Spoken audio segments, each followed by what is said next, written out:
안녕하세요. 사연에 빠지다의 DJ 민영입니다. 오늘 사연자님은 80일 될 때까지 산전수전 다 겪으며 살았으니 더는 사람 때문에 마음고생할 일은 없겠지 싶었는데 마지막까지 믿었던 가족에게 상처를 받고 말았다네요. 과연 어떤 사연인지 들어보시겠습니다. 오늘도 두 가지 사연 준비되어 있는데요. 끝까지 들어주실 거죠? 그럼 오늘의 사연 바로 시작할게요. 안녕하세요. 저는 곧 팔순을 앞두고 있는 할머니입니다. 제가 곧 팔순이라고 하면 젊은 사람들은 다들 입을 해 벌리고 놀라더군요. 다들 말로는 나이에 비해 젊어 보인다고들 하지만 그 눈을 보면 무슨 나이를 그렇게 많이 먹었나 신기해하는 눈빛들이에요. 맞아요. 제가 생각해도 언제 이렇게 나이를 먹었나 모르겠습니다. 마음만은 아직도 첫 아이를 낳던 뜨거운 여름날 그대로인 것 같은데 말이죠. 사실 제가 큰아들을 낳았던 날을 잊을 수가 없는 게 그날 이후로 제 인생이 말도 안 되게 흘러갔어요. 사실 저는 어려서부터 시집 올 때까지 돈 걱정은 한 번도 한 적이 없이 편하게만 살았어요. 먹을 거 하나 귀하던 시절이었는데도 저희 부모님은 조상을 잘 만나 물려받은 땅이 많아 동네에서 제일 가는 부자였습니다. 덕분에 저는 시집 갈 때까지 손에 물 한 방울 안 묻히고 귀하디 귀하게 살았어요. 집에 제 속옷까지 빨아주는 보모가 있을 정도였으니까요. 그런 제 인생이 결혼과 동시에 180도 달라졌습니다. 저희 아버지가 잘하는 친구라며 그 집 큰아들에게 저를 시집 보냈어요. 시아버지는 목포에서 큰 배를 여러 척이나 가지고 있는 부자였는데요. 제가 결혼한 지 1년도 채 되지 않아 큰 폭풍 후에 배가 다 떠밀리는 큰 사고를 당해서 시아버지가 돌아가시고 말았어요. 그때 시아버지와 함께 바다에 나갔던 선원들이 사고로 많이 죽어서 보상금으로 가지고 있던 배를 다 팔아야 했습니다. 그 이후로 시댁의 가게는 급격히 기울기 시작했죠. 보상금도 보상금이었지만 평생 시아버지가 배를 타고 나가 벌어온 돈으로 살던 시댁은 아예 생업이 중단됐으니 먹고 살 방법이 없었죠. 제 남편이 장남이에요. 그러다 보니 뭐라도 해보겠다며 남편은 여기저기 남의 배를 타고 돈을 벌러 다녔어요. 남편이 돈을 벌러 배를 타고 나가면 한 달이고 두 달이고 집에 들어오지를 않았습니다. 그러다 보니 홀로 된 시어머니와 젊은 시동생 둘의 시누이 둘을 제가 혼자 챙겨야 했죠. 시동생과 시누이들은 그때까지 공부만 해서 고생이라고는 몰랐어요. 밥상을 차리기는커녕 자기들 먹은 그릇 설거지도 할 줄 몰랐죠. 당시에 시동생이 전주에 있는 대학에 다니고 있었는데요.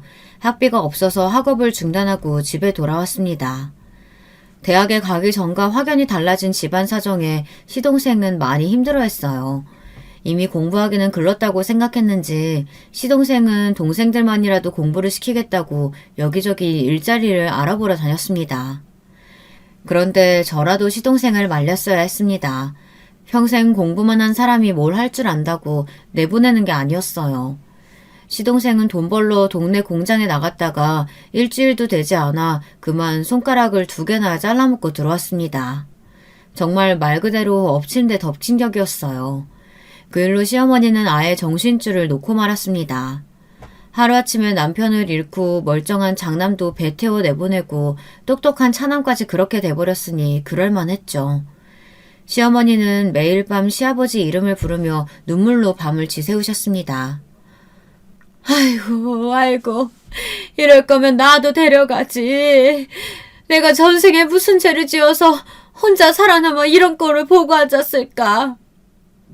시어머니의 울음소리가 얼마나 기구하고 처량한지 듣고 있으면 저까지도 마음이 시렸습니다.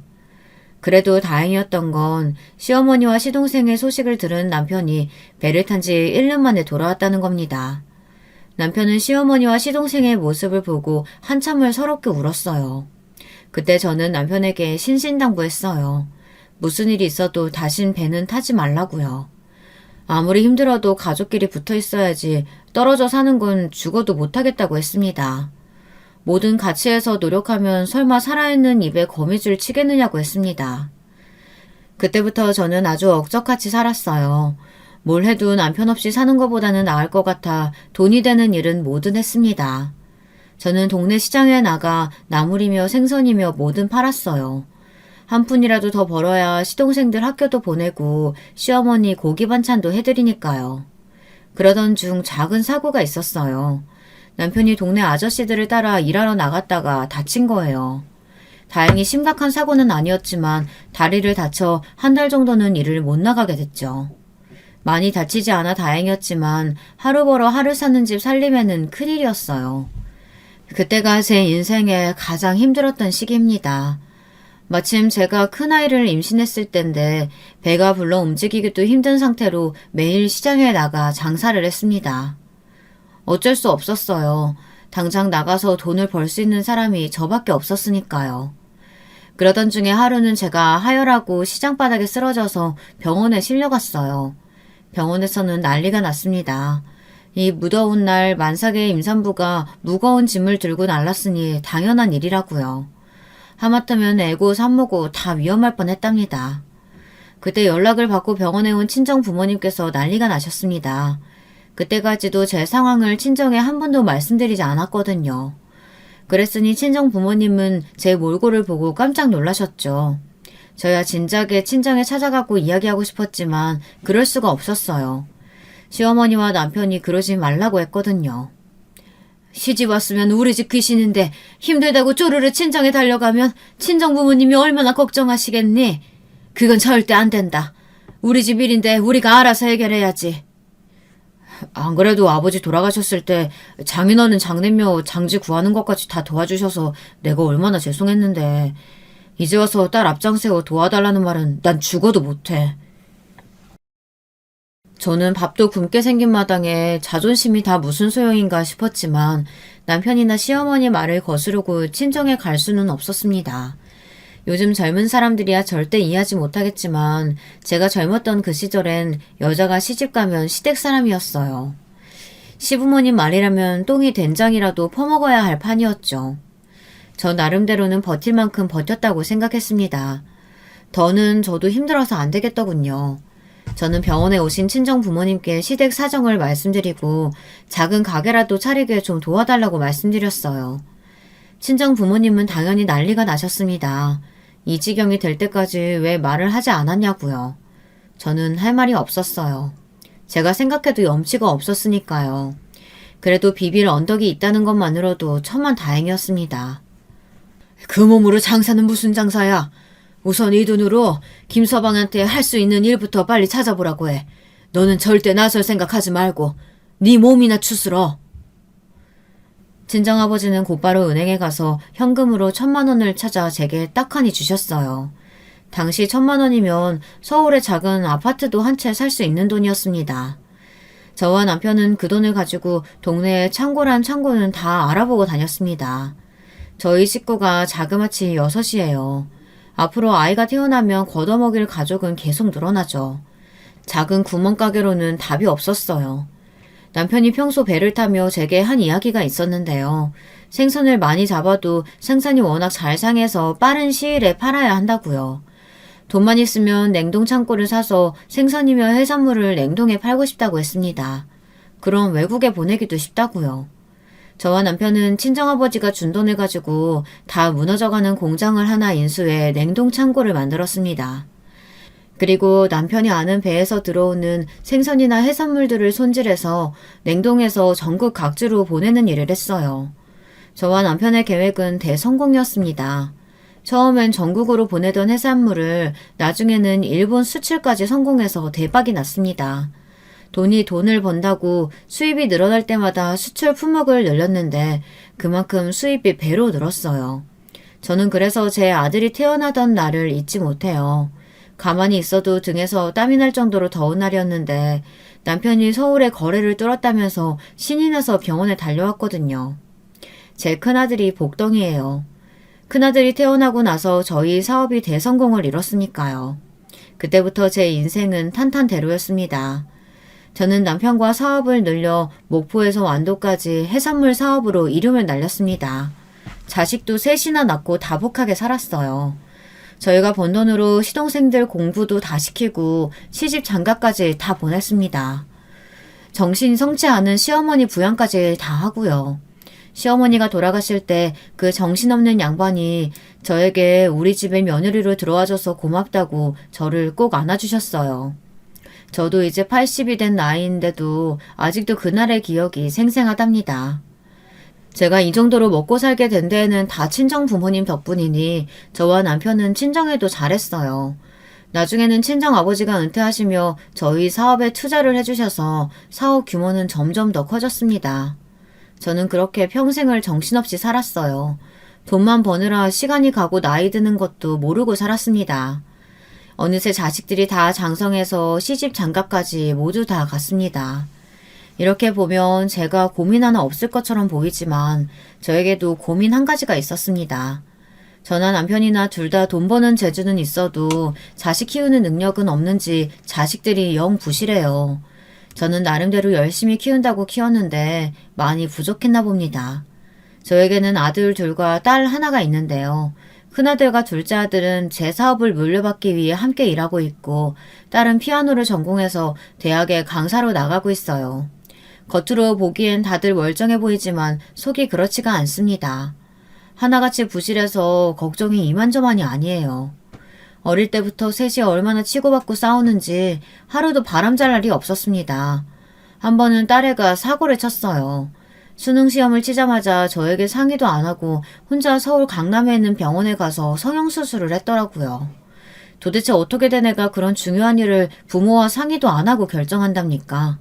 얼굴이 탱탱 부어서 나타나서는 예뻐지려고 한 거니까 저더러 잔소리하지 말랍니다.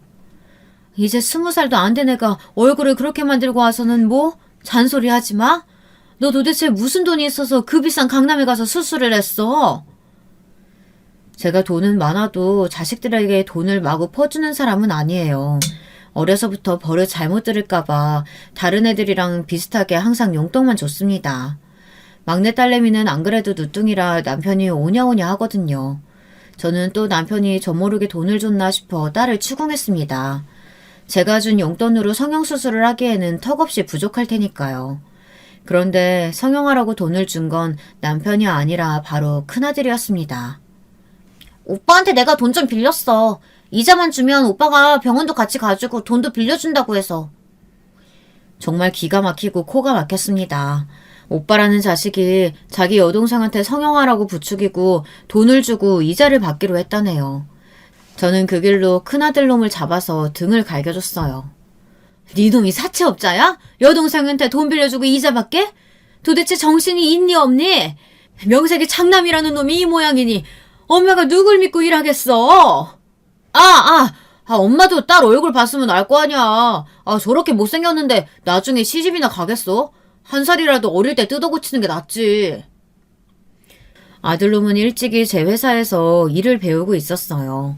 워낙 철이 없어 그런지 사회생활을 일찍 시작하고도 영 정신을 못 차렸습니다. 그 이후에도 자식들은 꾸준히 크고 작은 사고를 쳤어요. 두 아들놈들은 하는 것도 없으면서 매일 승진시켜달라고 상화였고 딸녀는 유학 가서도 하라는 공부는 안 하고 만나는 남자마다 결혼하겠다고 난리였어요. 결국엔 매일 차여서 울고 불며 한국에 들어왔죠. 그래도 남편이 살아있을 때는 함께 자식들 뒤치다꺼리 하면서 살다 보니 그나마 괜찮았는데 몇 년 전 남편이 죽고 나서 저 혼자 감당이 안 됩니다. 자식들도 머리가 크니 저 혼자 힘으로는 감당이 안 되더라고요. 막내딸이 욕심이 많기는 해도 어려서부터 피아노를 곧잘 쳐서 유학도 갔다 오고 대학도 알아서 갔어요. 그런데 아들 둘은 학교 다닐 때부터 공부에 전혀 흥미가 없는 건 물론이고 사고도 많이 쳤어요. 우르르 몰려다니면서 쌈박질하고 애들 괴롭히고 다녀 경찰서에 불려간 적도 있었습니다. 둘 다 대학 문턱도 구경을 못했어요. 제 아들들이지만 부모 돈으로 철없이 호의호식하는 놈들이에요. 그래도 여자를 만나면 좀 나을까 싶어 일찍이 여기저기 괜찮은 집안의 참한 여식들하고 중매도 보게 했는데요. 다 잘 안 됐습니다. 뻔하죠. 볼 거라고는 부모 돈밖에 없는 날라리들을 누가 좋다고 하겠어요. 그러던 중 다행히 둘째 아들이 30 넘기 전에 참한 여자친구를 데려왔어요. 여자친구가 학원에서 애들 주산을 가르친다는데 생긴 것도 참하고 말도 예쁘게 하더라고요. 지금은 죽은 제 남편에게도 얼마나 살뜰하게 잘했는지 남편이 특히나 작은 며느리를 아주 예뻐했어요. 작은 며느리는 아버지가 일찍 돌아가셔서 홀어머니와 오빠와 셋이서만 살았대요. 홀어머니인 거야 그렇다 치고 하나 있는 오빠가 어릴 때부터 사고를 좀 쳐서 전과가 있다고 하더라고요. 그게 마음에 좀 걸렸지만 그래도 제 아들 같은 놈하고 살아주겠다는 게 고마워서 얼른 결혼을 허락했어요. 오빠야 시집 오고 나면 볼 일이야 있겠나 싶기도 했고요. 더군다나 작은 며느리가 기특했던 게 자기가 작은 며느리인데도 우리 집에 들어와서 시부모를 모시고 살겠다고 그러더라고요. 어려서부터 아버지 없이 살아서 그런지 가족들이 북적이는 집에서 살아보고 싶었어요. 당시에 딸도 유학 중일 때라 적적했었는데 며느리가 알아서 함께 살아주겠다고 하니 말은 안 했어도 고맙더군요. 더군다나 작은 며느리는 아들과도 사이좋게 잘 지냈어요. 작은 아들이 먼저 결혼하고 바로 다음 해에 큰아들도 선을 봐서 급하게 장가를 보냈는데 큰 며느리는 중매로 결혼해서인지 영 큰아들이랑 사이가 좋지 않았거든요. 툭하면 둘이 싸워서 큰 며느리가 친정에 쪼르르 달려가곤 했어요. 그럴 때마다 사돈한테 연락이 와서 제가 아주 피곤했답니다. 사돈은 도대체 아들 교육을 어떻게 시키신 겁니까? 매일 술 먹고 늦게 들어오는 것도 모자라서 우리 애가 스트레스 좀 풀겠다고 나가서 쇼핑한 거 가지고 소리 지르면서 쇼핑백을 던졌다는데요. 어쩜 남자가 그거 돈 몇 푼 가지고 쪼잔하게 그런데요? 사돈, 들어보니 돈 몇 푼이 아니던데요. 백화점에서 무슨 구두를 10켤레나 주문해서 신발장이 첫째 신발로 아주 꽉 찼답니다. 그렇다고 남자가 아내한테 쇼핑백 집어던지는 게 말이 됩니까? 우리 애가 울며 이혼하겠다는 걸 제가 하루 종일 말렸다고요. 저는 전화상으로도 사돈에게 머리 숙여 사과하고 곧바로 아들을 사돈 댁에 보냈습니다. 장인 장모에게 제대로 사죄하고 큰 며느리를 데려오라고 했어요. 사실 지금 생각하면 그냥 그때 이혼을 시켰어야 했어요. 첫째 아들 내외는 결혼하고부터 평생 바람잘 날이 없었거든요. 사실 저도 딸 키우는 부모로서 이런 소리 하기는 정말 싫지만 큰 며느리가 저도 마음에 안 들었어요. 살아온 환경은 무시 못한다지만 둘째는 경제적으로 유복하지 않은 집안에서 커서 그런지 애가 알뜰해요. 남편이 주는 생활비로 가계부까지 쓰고 돈까지 척척 모아 적금을 탔다고 한 번씩 남편과 제게 소고기도 사주고 외투까지 한 번씩 사주고는 했습니다. 반면 큰애는 전혀 그런 게 없어요. 돈만 생기면 자기 구두니 옷이니 사들이기 바쁩니다. 집에 가봐도 방 하나가 첫째 물건으로 가득 찼어요. 남편은 돈 벌어보겠다고 매일 지방 여기저기 냉동창고를 다니며 일하는데 아무리 팔자 좋게 태어났어도 그렇지 매일 집구석에서 화장이나 하고 백화점만 드나드니 밉살 맞기는 하더라고요. 남편이 죽기 전에 장남이 있는데도 차남인 둘째에게 회사를 물려주라고 한 것도 며느리 때문이에요. 남편은 항상 남자는 여자하기 나름이라는 말을 많이 했습니다. 나 봐봐. 당신 아니었으면 내가 어떻게 사장님이니 회장님이니 그런 소리 들으면서 살았겠어. 잘 지켜봐.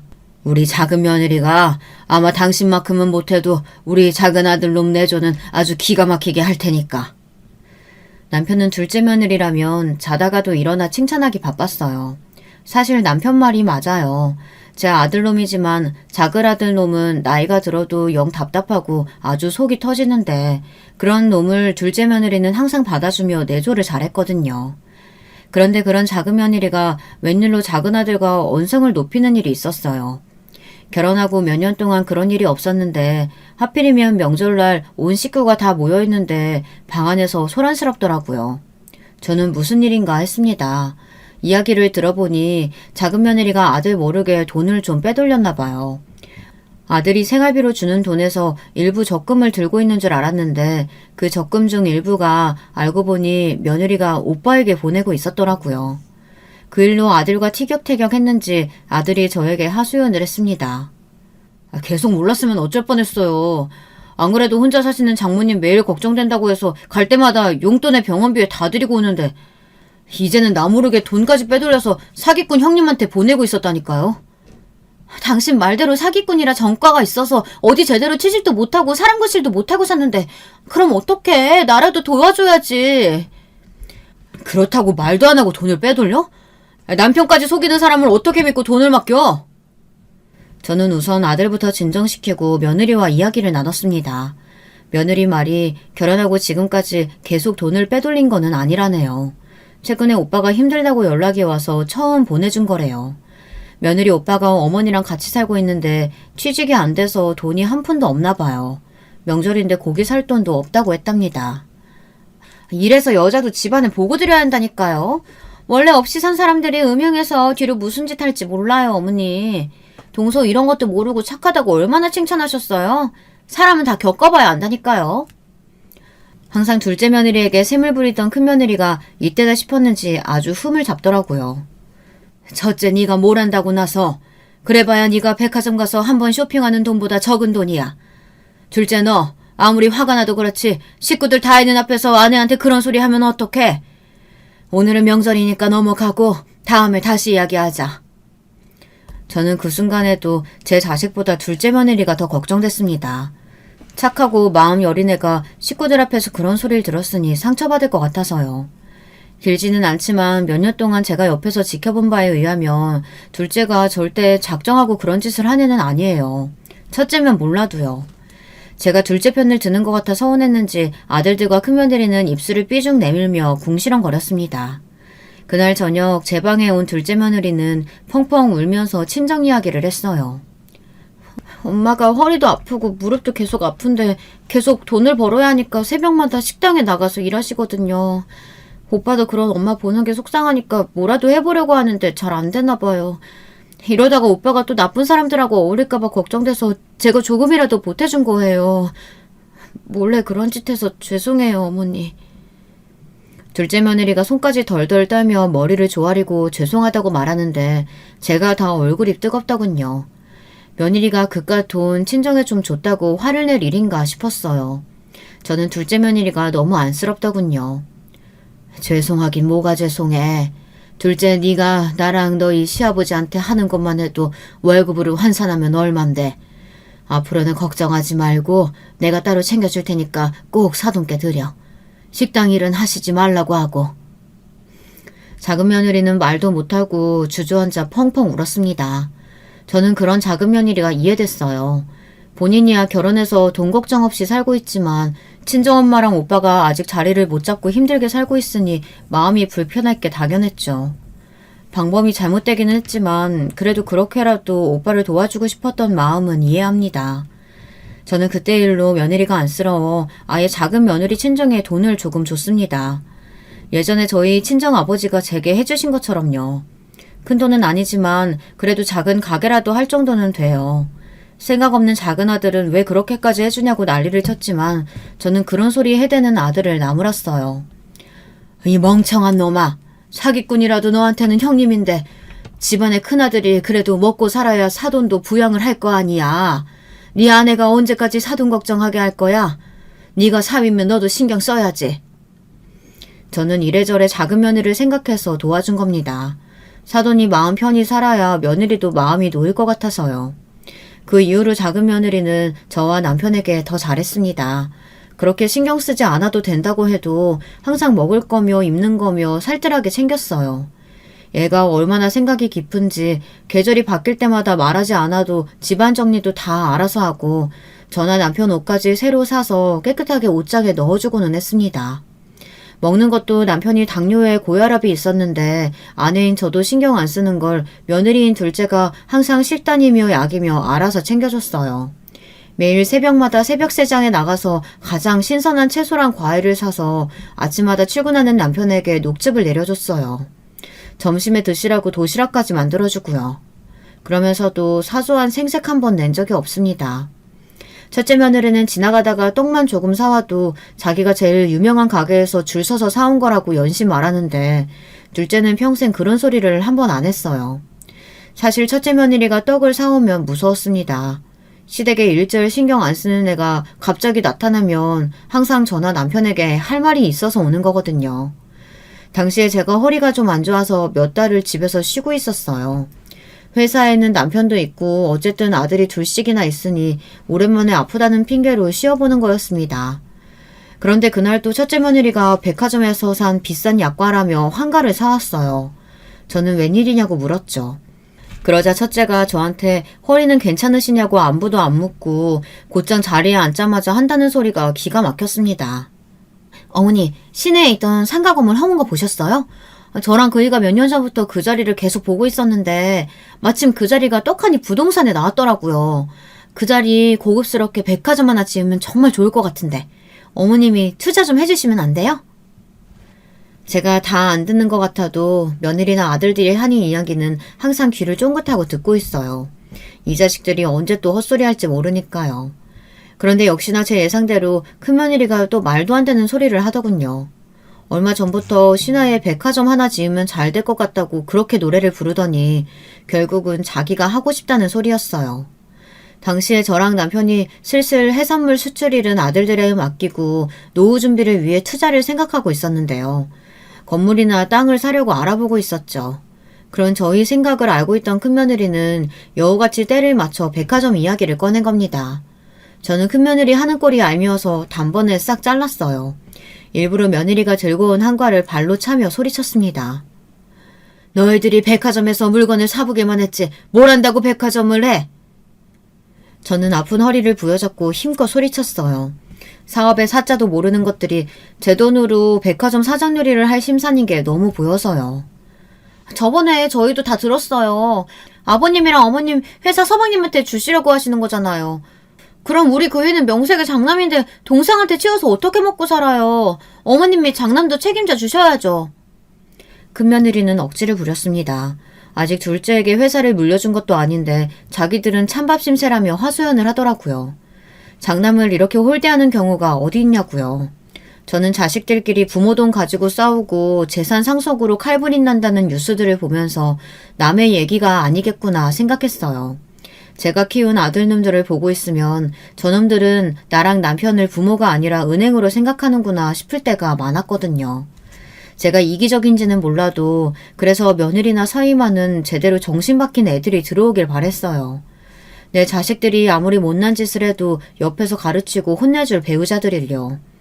그런데 역시나 내 아들놈이 엉망이니 며느리도 엉망인 게 당연한 일인가 봅니다. 큰며느리는 제가 백화점을 안 지어주겠다고 하자 그때부터 아주 막무가내로 나왔어요. 제 생일날이고 남편 생일이고 아예 오지도 않았습니다. 큰아들이 아무리 말해도 자기는 안 오겠다고 했대요.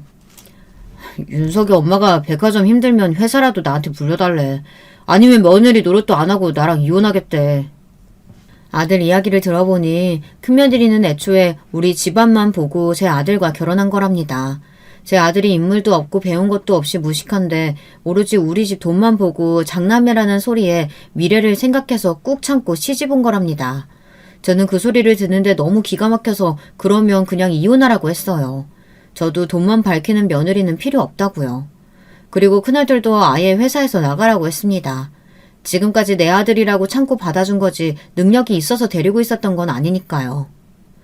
나도 너처럼 능력 없고 집안 검사도 제대로 못하는 놈 필요 없어. 나가서 이혼하든지 말든지 네 알아서 해. 처음 결혼했을 때부터 지금까지 큰며느리 입에서 이혼 이야기가 나온 게 한두 번이 아니에요. 제가 아는 것도 셀 수 없이 많습니다. 어린애도 아니고 자식까지 낳은 게 책임감 없이 기분만 상하면 이혼 이야기부터 꺼내는 게 꼴보기 싫었어요. 저는 정말 그대로 큰아들을 회사에서 내쫓았습니다. 그로부터 얼마 뒤 정신을 차렸는지 큰며느리가 집에 저를 찾아왔어요. 그러더니 어울리지 않게 무릎을 꿇고 눈물을 쏟더군요. 저는 눈도 깜빡이질 않았어요. 아무리 기분이 상하고 화가 나도 그렇지 며느리가 어떻게 시부모가 돈 좀 안 준다고 시어머니 생신이며 시아버지 생신에 얼굴을 안 비치고 당당하게 이혼하겠다고 떠든답니까? 저는 절대 쉽게 넘어가줄 생각이 없었어요. 어머니 죄송해요. 어머니도 자식 키워보셨으니까 아시잖아요. 동서는 딸만 줄줄이 낳고 아들은 제가 낳았는데도 매일 동서만 이뻐하시고 회사까지 서방님한테 물려준다고 하니까 제가 잠시 머리가 어떻게 됐었나 봐요. 우리 윤석이 생각해서라도 한 번만 봐주세요. 며느리는 손주 녀석을 내세우면서 저더러 한 번만 봐달랍니다. 아직 학교도 안 들어간 애를 이혼 가정에서 크게 할 수 있냐고요. 저는 기가 막혀서 말문이 다 막혔습니다. 이혼 이야기는 자기 입에서 나온 소리면서 마치 제가 이혼하라고 부추긴 것처럼 굴더군요. 그네, 너 한 번만 더 이혼 소리 했다가는 그때는 내가 법원 가서 이혼시킬 거니까 그런 줄 알아. 그리고 내 앞에서 백화점이니 건물이니 하는 소리도 했다간 앞으로 너나 윤석이 아빠나 얄짤 없는 줄 알아라. 저도 돈 좀 있다고 돈으로 자식을 좌지우지하는 거 정말 하기 싫었습니다. 그런데 어쩌겠어요. 이에는 이, 눈에는 눈이죠. 개념 없는 자식들 정신 차리게 하는 데는 돈보다 나은 게 없었습니다. 그 이후로 큰아들도 다시 회사로 복귀하고 다시 일을 시작했습니다. 그로부터 몇 년은 그래도 좀 잠잠했어요. 아들들이나 딸도 다들 자기들 자식 키우면서 먹고 사느라 정신이 없는지 부모까지 신경 쓸 여력이 없는 것 같더라고요.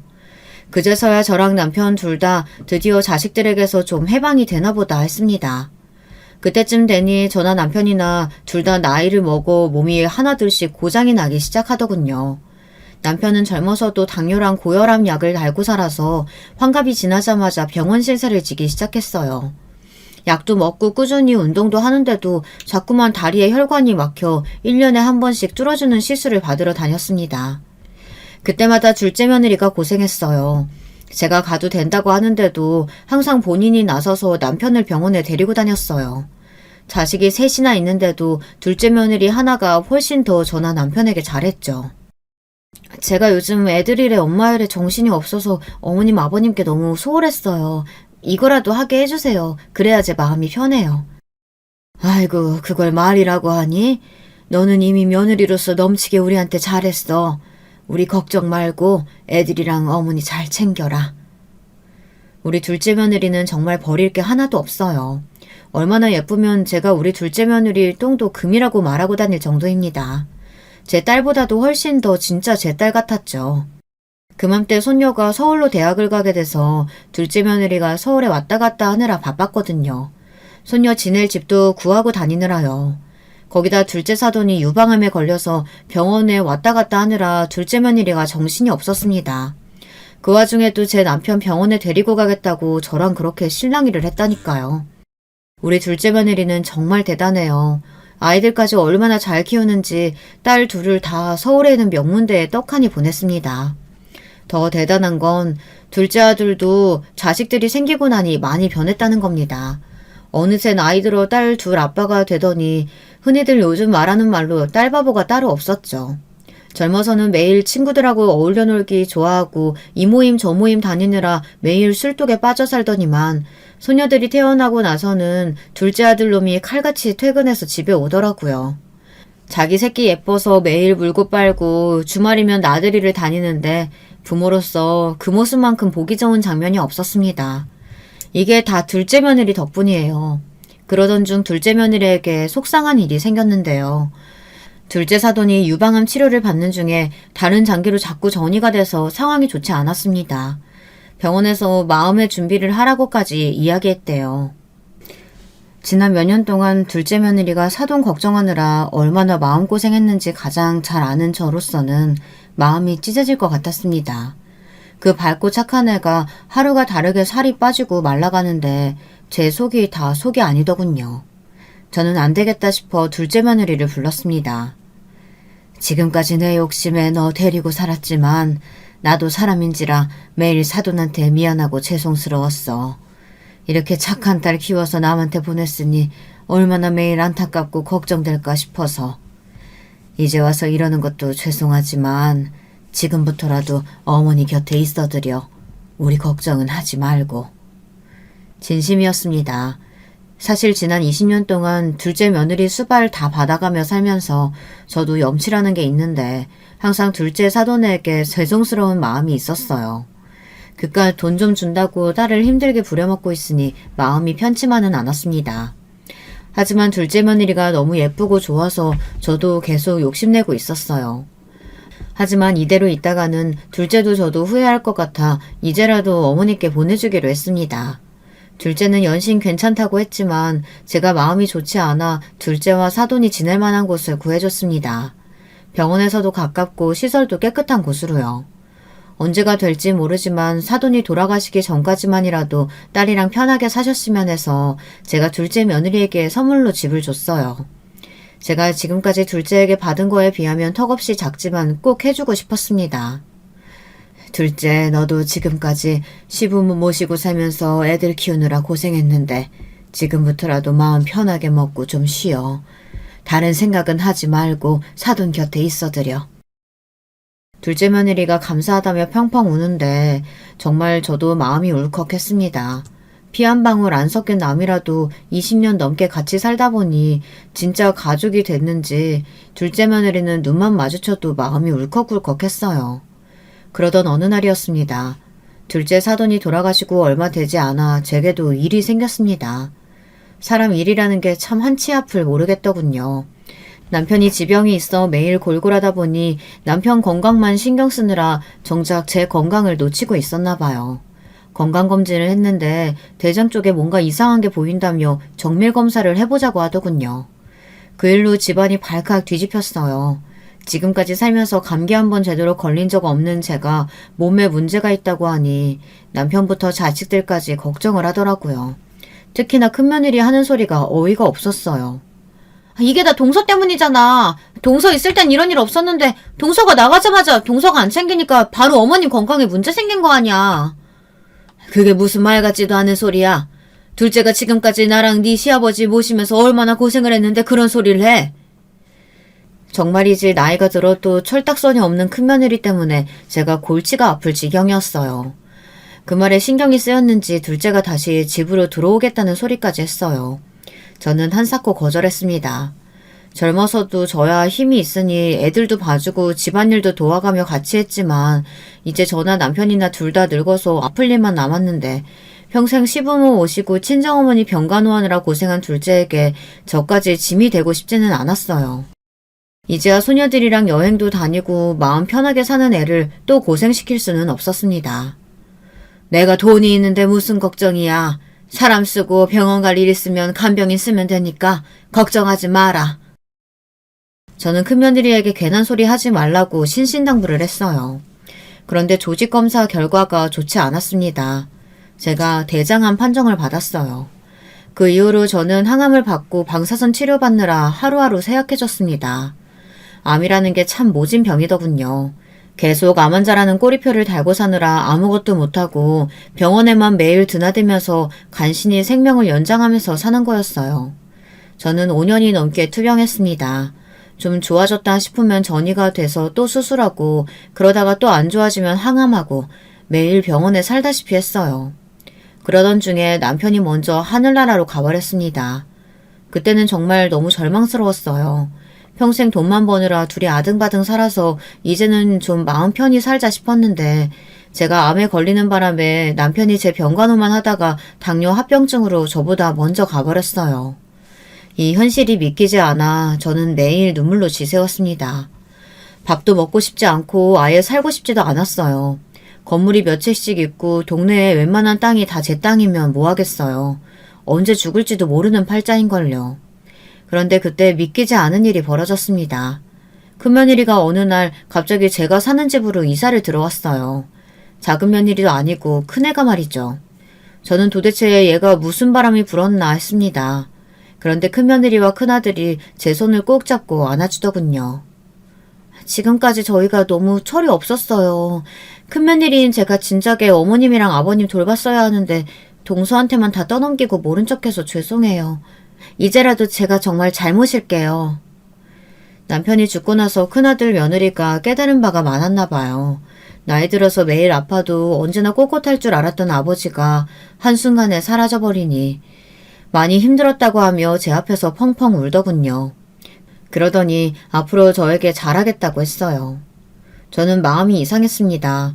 저도 늙었지만 얼굴에 주름이 자글자글해진 아들 며느리가 저를 안아주며 우는데 이 애들도 부모가 죽어가니 철이 드나보다 싶어서요. 저는 그래서 반신반의했습니다. 아무리 그래도 사람이 그렇게 한순간에 달라질까 싶었습니다. 그런데 예상외로 큰며느리와 큰아들이 회사 일도 열심히 하며 저를 살뜰히 챙겼어요. 제가 병원에 가는 날이면 큰며느리가 항상 데리고 가줬고요. 심지어 항암받으러 입원했을 때도 제가 간병인 쓰면 된다고 하는데 굳이 큰며느리가 간병하겠다며 같이 병원에 들어왔습니다. 곱게만 자란 큰며느리가 그 좁은 병실에서 먹고 자기 힘들었을 텐데 한 번을 군소리도 안 하고 살뜰히 저를 챙기더군요. 몸은 아프고 힘들어도 자식들 덕분에 힘이 났습니다. 거기다 큰아들도 달라져서 일을 열심히 했어요. 몇십 년 동안 그렇게 일을 열심히 하는 걸 본 적이 없는데 웬일로 실적을 내서 지난 분기보다 매출을 많이 끌어올렸다고 하더라고요. 회사 임원들도 신기해할 정도였죠. 남편이 죽기 전에 사실 회사를 둘째에게 넘기겠다고 했어요. 워낙 둘째 며느리를 예뻐했으니까요. 당연한 결과였지만 아직 임원회의에서 통과가 되지 않아 보류 상태였습니다. 거기다가 남편이 죽고 난 이후 큰아들이 저렇게 변했으니 저도 고민이 되더라고요.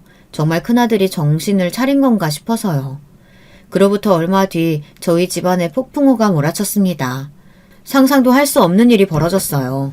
그날도 제가 병원에서 퇴원하고 집에 돌아왔다고 작은 며느리랑 작은 아들이 몸보심 좀 하라고 삼계탕을 다 끓여왔더라고요. 작은 아들 내외랑 밥을 먹고 있는데 현관문을 쾅 세게 박자고 큰 며느리가 씩씩거리며 집에 들어왔더군요.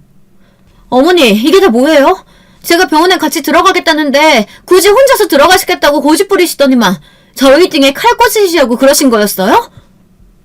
역시나 예상대로 큰 며느리는 예전의 모습으로 돌아왔습니다. 얼마 전까지 제 앞에서 효부 흉내를 내더니만 병원에서 이제 막 나온 시어머니한테 소리를 지르며 따지더군요. 이제야 아주 본색을 드러냈어요. 이제 병원에서 나온 사람한테 소리를 고래고래 지르고 내가 뭘 어쨌다고 이래? 저희더러 집에서 나가라고 문자 한 통 덜렁 보내셨길래 무슨 일인가 했더니만 부동산에 저희 살던 아파트까지 다 내놓으셨다면서요. 거기다가 저희랑 상의 한마디 없이 벌써 회사도 서방님한테 다 넘기시고요. 이게 등에 칼 꽂는 거 아니면 뭐예요?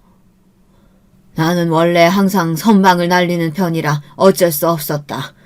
잘못하다간 너희들이 내 등에 칼 꽂으려고 하는데 내가 가만히 있을 수가 있나? 그랬습니다. 제가 지금은 아무리 말기암 환자라고 해도 자그마치 100억 원대의 자산가예요. 제가 금수저를 물고 태어나 친정 부모님 도움받아 성공했다고 해도 몇십 년 동안 바닷바람 맞으며 사업한 사람입니다. 아무리 자식이고 며느리여도 사람을 그렇게 쉽게 믿지 않아요. 큰며느리는 뻔뻔하게 눈을 동그랗게 뜨고 잘못한 게 전혀 없다는 표정이었습니다. 저는 너무 가스로워서 제 핸드폰에 녹화한 영상을 보여줬습니다. 그 영상을 보자마자 둘째 아들 내외는 놀라서 손으로 입을 막았어요. 때는 저와 며느리가 함께 병원에 들어갔을 때예요. 저는 그때까지만 해도 진심으로 큰며느리에게 고마웠어요. 병원에서 생활하는 게 얼마나 힘든지를 잘 아는 저로서는 엄마도 아니고 시어머니 시중을 들겠다고 선뜻 먼저 함께 병원에 들어와 준 게 미안했죠. 더군다나 항암을 하면 몸에 힘이 쭉 빠지고 기운도 없어요. 속도 안 좋아서 밥도 잘 먹지를 못합니다. 옆에서 누가 음식 먹는 냄새만 맡아도 구역질이 올라오거든요. 저 때문에 며느리가 밥도 잘 못 먹고 계속 휴게실에 가서 혼자 밥을 먹었어요. 처음엔 저도 몸도 안 좋고 정신이 없어 정말로 몰랐는데 나중에는 며느리한테 미안하더군요. 저는 자다 일어나서 옆에 며느리가 없길래 커피라도 하나 사줄까 싶어 찾아 나갔습니다. 그런데 휴게실에서 며느리가 누구랑 통화하는지 깔깔 웃으며 아주 시끄럽게 통화를 하더군요. 그 소리가 얼마나 요란한지 휴게실 밖까지 다 들렸습니다. 내가 살다 할망구 때문에 병원에서 도시락을 다 사 먹고 있다. 아, 정말 좁아 터져서 너무 불편해. 거기다가 온통 다 늙고 아픈 사람들이라 냄새 때문에 구역질나 죽겠다니까. 순간 저더러 할망구라고 하는데 정말 온몸에 소름이 다 돋더군요. 물론 시어머니 좋아하는 며느리가 어디 있겠어요. 하지만 제가 병간호 해달라고 한 것도 아니고 본인이 자진해서 들어와 놓고 저런 소리를 하고 있으니 기분이 상하더군요.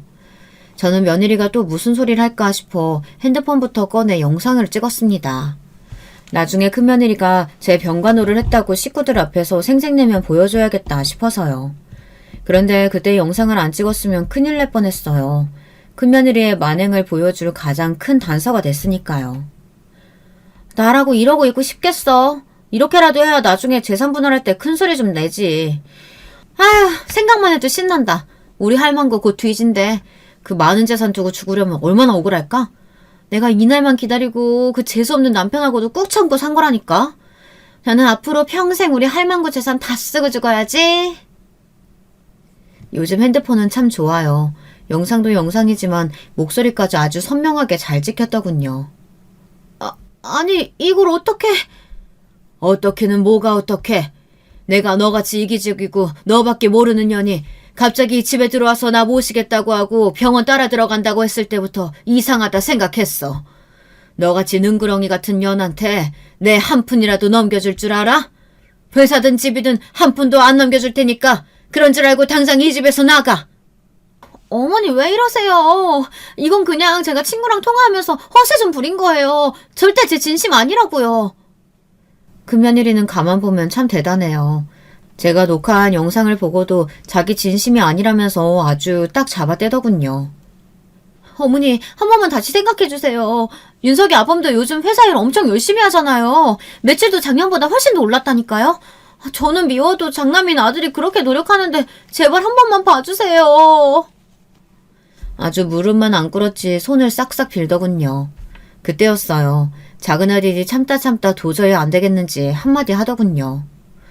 형이나 나나 독인객인이라 말 안 했는데 형수는 가만 보면 정말 염치가 없네요. 나도 더는 못 봐주겠어요. 형이 일하긴 뭘 해요. 직원들을 얼마나 쪼아댔는지 형이 매출 신경 쓰고 나서부터 실장이랑 팀장이랑 다들 옷 벗고 나간 직원이 10은 넘어요. 다 형 때문에 못 다니겠다고 나간 거라고요. 그랬습니다. 이놈이나 저놈이나 정말 답이 없었어요. 큰아들 놈이 제 앞에서 일 좀 하는 척 하려고 직원들을 아주 쥐잡듯이 잡았나 봐요. 최근에 그만둔 직원들이 엄청 많다더군요. 저는 머리가 지끈거려 고개를 저었습니다. 제가 자식 교육을 이렇게밖에 못했나 후회가 돼서 얼굴이 다 뜨겁더군요. 저는 큰 결심을 했습니다. 그리고 자식들을 다 집으로 불러 모았어요. 지금부터 내가 하는 말 잘 들어라. 마음 같아서는 내가 회사는 꼭 경영하고 싶지만 몸이 이 모양이니 할 수 없이 회사는 전문 경영인한테 맡기기로 했다. 도저히 너희들은 못 믿겠어. 그리고 아들 둘, 너희도 지금까지 회사에서 고생한 게 있으니 내가 차마 자르지는 않을 거다. 그러니까 생각 있는 놈들 같으면 회사에 나와서 열심히 일해. 그리고 큰애 잘 들어라. 너희한테 사준 집이며 재산은 다 내 거야. 내가 죽기 전까지 너희한테는 한 푼도 안 줄 생각이야. 이혼을 하든 말든 너네 알아서 해. 제 말에 큰아들과 며느리는 난리를 쳤어요. 이게 말이 되냐면서요. 하지만 저는 꼿꼿하게 버텼습니다. 이게 다 제 잘못이라는 걸 저도 알아요. 젊어서 힘 있을 때 자식들이라고 봐주지 말고 더 무섭게 했어야 했는데 사고를 치든 잘못을 하든 항상 넘어가줬더니 이 자식들이 부모 귀한 줄을 몰랐죠. 큰아들은 제 말이 농담인 줄 알고 집이라도 달라고 떼를 썼습니다. 50이 훌쩍 넘은 자식이 징징거리며 떼를 쓰는데 정말 못 봐주겠더군요. 저는 그런대로 잘 버티고 있어요. 그리고 회사에서 받는 월급 말고는 자식들에게 일절 아무 재산도 넘겨주지 않고 있습니다. 이제야 좀 제가 왜 그렇게 고민인지 이해하시겠나요? 자식 농사를 망쳐놓으니 늙어서도 마음 편히 죽지도 못하겠네요. 저는 언제 죽을지도 모르고 바로 지금이 가장 힘들고 고민이 많습니다. 사실 마음 같아서는 둘째 며느리에게 다 주고 떠나고 싶어요. 하지만 그렇게 하고 제가 죽어버리면 그 뒤에 있을 후폭풍이 걱정돼서 잠도 안 옵니다. 저는 최근에 변호사를 불러 땅이랑 웬만한 건물을 정리해 일부는 사회에 환원하고 일부는 제가 죽으면 작은 며느리에게 주라고 공증을 받아놓은 상태입니다. 물론 회사도 남편 유언대로 둘째에게 주려고 해요. 그런데 이게 과연 현명한 생각일지 아직도 고민하고 있습니다. 만약 여러분이 저라면 어떻게 하시겠어요? 여러분의 생각은 어떠신지 댓글로 남겨주시면 찬찬히 보고 참고하겠습니다. 지금까지 이 늙은이의 두서없는 이야기 들어주셔서 감사해요. 여러분들 가정에는 항상 좋은 일만 가득하길 바라겠습니다. 여러분, 두 번째 사연 시작하기 전에 좋아요, 구독 꼭 눌러주실 거죠? 그럼 두 번째 사연 바로 시작합니다. 안녕하세요. 전 중학생 아이를 키우고 있는 40대 주부입니다. 남편하고 결혼한 지는 15년이 조금 더 돼가네요. 저희 남편은 위로 나이 차이가 꽤 나는 형 2명이 있습니다. 제가 아들 셋 있는 집에 막내 며느리로 들어가게 된 거죠. 처음에 남편을 만났을 때는 아들 셋 있는 집에 막내 아들이라길래 장남은 아니니 부담은 없겠다 했어요. 근데 그게 또 아니더라고요.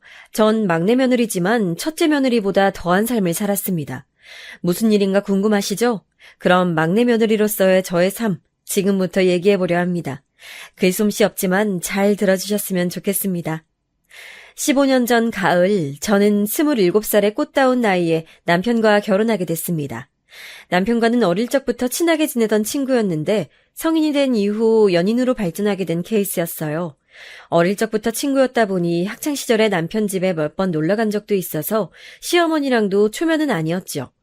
제가 기억나는 건 어릴 때 남편 집에 놀러가면 어머님이 간식으로 김치전을 부쳐주시곤 했는데 그게 너무 맛있었다는 거예요.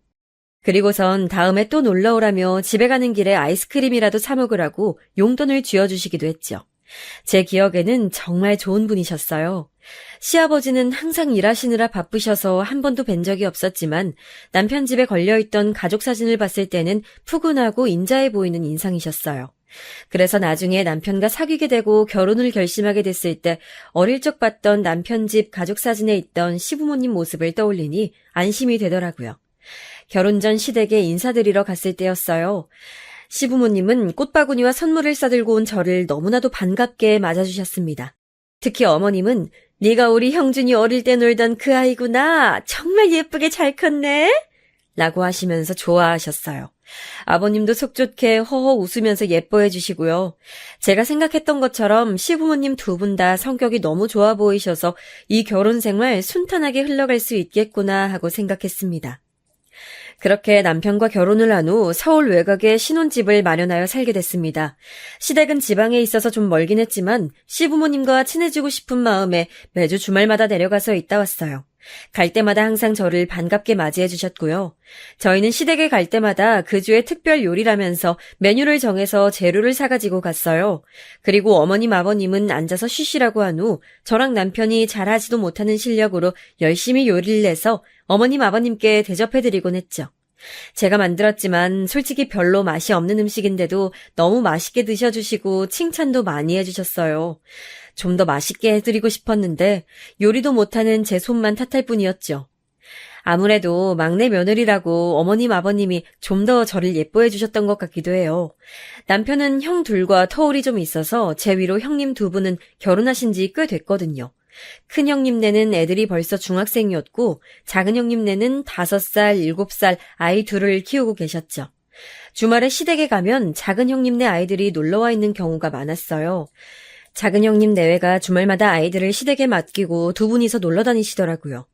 그래도 조카들이 저희 부부를 좋아해서 시부모님 모시고 조카들이랑 같이 공원이며 박물관이며 여기저기 참 많이 놀러 다녔어요. 저희도 맞벌이 부부라 주말마다 시댁에 갔다 오는 게 피곤하긴 했지만 그래도 시부모님이 조금이라도 젊으실 때 같이 시간 보내면 좋겠다고 생각해서 매주 그렇게 지냈습니다. 주말마다 어머님 댁에서 조카들이랑 매주 놀아주긴 했지만 작은 형님네 얼굴은 뵙기 힘들더라고요. 저희는 서울에 올라가려면 일찍 출발해야 해서 일요일 점심 먹고 올라오곤 했는데 작은 형님네는 애들을 금요일 저녁에 맡기고 일요일 저녁에 데려가시니 항상 타이밍이 안 맞았던 것이죠. 그러다가 하루는 남편과 월요일에 연차를 내고 시댁에서 월요일까지 있다 가기로 했던 적이 있었어요. 그날 저녁 결혼식 이후 처음으로 작은 형님네를 뵙게 됐습니다. 저녁 8시쯤이었나 봐요. 어머님 댁 비밀번호를 삑삑삑삑 하고 누르는 소리가 나서 현관 쪽으로 가보니 작은 형님네 내외가 조카들을 데리러 오신 거였어요. 어머 형님, 오셨어요? 저녁은 드셨어요? 저는 작은 형님에게 웃으며 인사를 건넸어요. 근데 형님은 들은 척만 척하더니 눈만 흘깃하고선 제 옆에 계시던 어머님한테 짜증을 내더라고요. 아, 어머니, 애들도 소시지 먹이셨죠?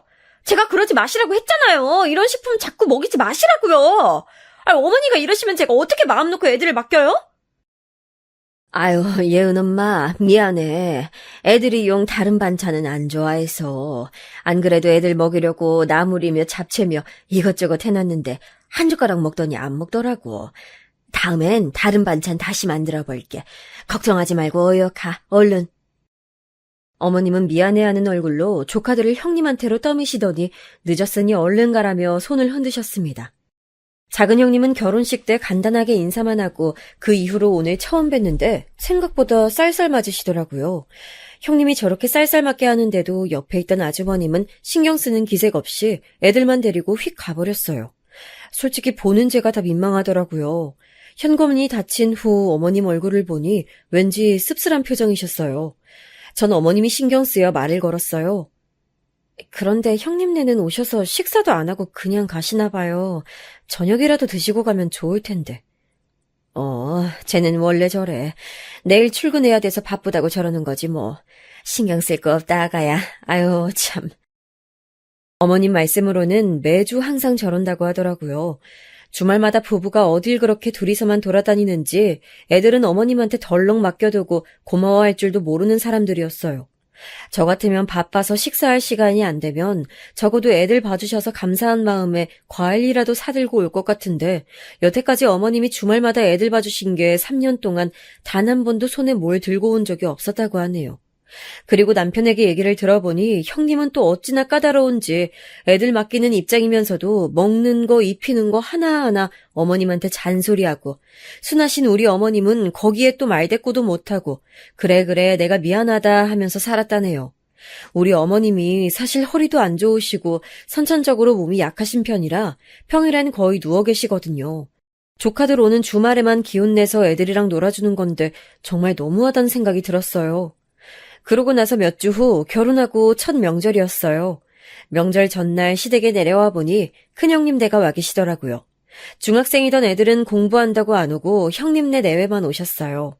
제가 도착하자 큰형님이 저에게 앞치마를 주면서 말하시더라고요. 동서, 전 부칠 줄 알지? 내가 재료는 다 사다 놨으니까 한번 해봐. 난 여태까지 많이 했으니까 이제 앞으로는 동서가 다 하면 되겠다. 그치? 아, 네. 큰형님의 말투가 약간 거슬리긴 했지만 제가 새로 들어온 막내 며느리니 군기라도 잡으려고 하시나 보다 했습니다. 저는 재료부터 손질한 후 전을 부치기 시작했어요. 어머님이 옆에서 도와주시려고 했지만 최근 들어 부쩍 몸이 안 좋아 보이셔서 제가 말렸습니다. 그래서 혼자 전을 부치는데 제가 하는 방식이 맞는지 잘 모르겠더라고요. 그래서 큰형님께 물었습니다. 형님, 이거 이렇게 하면 될까요? 저희 집에선 이렇게 하는데 여기서도 똑같이 하는 게 맞는지 해서요. 어머, 동서는 그런 것도 하나하나 물어보면서 해야 돼? 그런 건 원래 본인이 알아서 하는 거야. 나 땐 다 내가 알아서 했어. 아유, 참. 그것도 스스로 깨우쳐가야 하는 거니까 묻지 마. 여하튼 난 저 방에서 좀 쉬고 있을 테니까 다 하면 부르고. 아니, 꼭 저렇게 말을 해야 되나요? 아랫사람이 모르면 차근차근 알려줘가며 하면 될 것을 저렇게 배려 없이 톡 쏘아붙이고 가는데 기분이 확 상하더라고요. 저라면 절대 그러지 않았을 텐데요.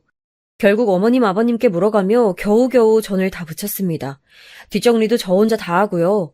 작은 형님네는 저녁 시간이 다 됐는데 안 오시더라고요. 저녁 시간엔 저랑 어머님이 식사를 준비하고 큰형님네와 다 같이 식사를 했습니다. 밥을 먹는데 형님과 아주버님은 한마디 말도 안 하고 휴대폰만 보면서 식사하시더라고요. 어머님은 중간중간 형님과 아주버님의 숟가락에 반찬도 올려주시고 하는데 거들떠도 안 보고요. 거기다 어머님이나 아버님이 말이라도 걸면 듣는 둥 마는 둥 제대로 대답도 안 하더라고요. 결혼한 지 오래돼서 그런 건진 모르겠지만 아무리 그렇다 해도 솔직히 어른들 앞에서 예의가 너무 없다는 생각이 들어서 제가 다 불편했어요. 당연하게도 식사 후 설거지도 제 몫이었어요. 동서 좀 부탁할게. 나 너무 배가 부르네. 체했나? 큰형님은 너무 많이 먹어 배가 부르다며 산책 좀 해야겠다고 밖으로 휙 나가버리시더라고요. 아주버님은 TV 앞에 들어누우시고요. 그나마 눈치 빠른 남편이 조금 도와줘서 덜 서러웠습니다. 둘째 형님네는 밤늦은 시간에 오더니 애들만 맡기고 또 둘이서 술 마시러 나가시더라고요. 어머님은 항상 있는 일이니 그러려니 하고요. 아유, 저희 시부모님 참 좋은 분들이시고 시집살이도 없어서 좋은데 오히려 형님들, 아주버님들 하시는 행동이 마음에 안 들어서 속이 뒤집히더라고요. 근데 손아랫 사람인 제가 거기다 대고 뭐라 지적할 수도 없는 노릇이고요. 자주 안 보는 사이니까 망정이지 그날은 정말 쓴소리하고 싶은 거 꾹꾹 참느라 고생 좀 했습니다. 그렇게 형님들은 명절 당일 제사를 지내고 바로 짐만 바리바리 싸들고 가시더라고요. 아까까지는 어머님 아버님한테 그렇게 쌀쌀맞게 굴더니 집에 갈 때는 이것 싸달라 저것 싸달라 없는 애교 피우면서 하나라도 더 뜯어내는 모습이 우스웠습니다. 부랴부랴 짐 싸서 제대로 된 인사도 없이 문만 쾅 닫고 가버리는 모습에 저도 모르게 쯧하고 혀를 차게 되더라고요. 그 이후에도 계속 비슷했어요.